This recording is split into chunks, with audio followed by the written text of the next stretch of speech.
പുരുഷന്മാരെ വിവാഹം കഴിച്ച ശേഷം ഏതാനും ദിവസം ഒപ്പം താമസിച്ച് പണവും സ്വർണവുമായി മുങ്ങുന്ന വിവാഹ തട്ടിപ്പുകാരി പിടിയിൽ. രാജസ്ഥാനിലെ സവായ് മധോപൂർ പോലീസാണ് വിവാഹ തട്ടിപ്പുകാരിയായ അനുരാധ പാസ്വാനെ മധ്യപ്രദേശിലെ ഭോപ്പാലിൽ നിന്ന് പിടികൂടിയത്. 23 വയസ്സാണ് ഇവരുടെ പ്രായം. 7 മാസത്തിനിടെ 25ഓളം വിവാഹം കഴിച്ച യുവതി ഇവരുടെ സ്വർണവും പണവും ഉൾപ്പെടെ കവർന്നതായി പോലീസ് പറയുന്നു.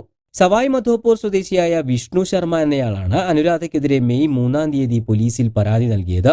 സുനിത, പപ്പു എന്നീ ദല്ലാളുമാർ വഴിയാണ് വിഷ്ണു ശർമ്മ അനുരാധയുമായുള്ള വിവാഹം ഉറപ്പിച്ചത്. ദല്ലാളുമാർക്ക് യുവാവ് 2 ലക്ഷം രൂപയും നൽകിയിരുന്നു.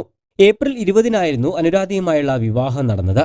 എന്നാൽ മെയ് 2-ാം തീയതി വീട്ടിലുണ്ടായിരുന്ന സ്വർണവും പണവും ഉൾപ്പെടെ കൈക്കലാക്കി ഭാര്യ മുങ്ങിയെന്നായിരുന്നു വിഷ്ണു ശർമ്മയുടെ പരാതി.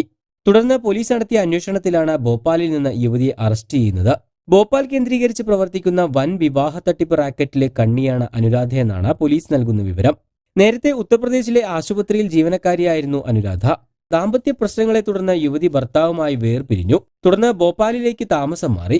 ഈ സമയത്താണ് വിവാഹ തട്ടിപ്പ് സംഘവുമായി ബന്ധം സ്ഥാപിച്ചതെന്നും പോലീസ് പറയുന്നു. വിവാഹം ആലോചിക്കുന്ന യുവാക്കൾക്ക് വാട്സ്ആപ്പ് വഴി അനുരാധയുടെ ചിത്രം അയച്ചു കൊടുക്കുന്നതാണ് തട്ടിപ്പിന്റെ ആദ്യഘട്ടം. വിവാഹ ദല്ലാളുമാരെന്ന് പരിചയപ്പെടുത്തിയാണ് തട്ടിപ്പു സംഘത്തിൽ ഉൾപ്പെട്ടവർ യുവതിയുടെ ഫോട്ടോ അയച്ചു നൽകുക. തുടർന്ന് വിവാഹം ഉറപ്പിച്ചാൽ 2 ലക്ഷം മുതൽ 5 ലക്ഷം രൂപ വരെ ഇവർ ഈടാക്കും. വിവാഹം കഴിഞ്ഞാൽ അനുരാധ വരനൊപ്പം ഏതാനും ദിവസം താമസിക്കുകയും ചെയ്യും. പിന്നീട് വരന്റെ സ്വർണവും പണവും വീട്ടിലെ ഇലക്ട്രോണിക് ഉപകരണങ്ങളുമെല്ലാം കൈക്കലാക്കി ഇവർ മുങ്ങുകയാണ് ചെയ്യാറുള്ളതെന്നും പോലീസ് പറയുന്നു. വിഷ്ണു ശർമ്മയുടെ പണവും സ്വർണവും കൈക്കലാക്കി മുങ്ങിയ യുവതി ഇതിന് പിന്നാലെ ഭോപ്പാലിലെ ഗബ്ബാർ മേഖലയിൽ നിന്ന് മറ്റൊരു യുവാവിനെ വിവാഹം കഴിച്ചിരുന്നു. ഈ സമയത്താണ് പോലീസ് സംഘം വേഷം മാറി യുവതിയെയും തട്ടിപ്പു സംഘത്തെയും ബന്ധപ്പെടുന്നത്. അന്വേഷണ സംഘത്തിൽ ഉൾപ്പെട്ട പോലീസുകാരൻ വേഷം മാറി വിവാഹമാലോചിക്കുന്ന യുവാവെന്ന വ്യാജേന വിവാഹ ദല്ലാളുമാരെ ബന്ധപ്പെടുകയായിരുന്നു.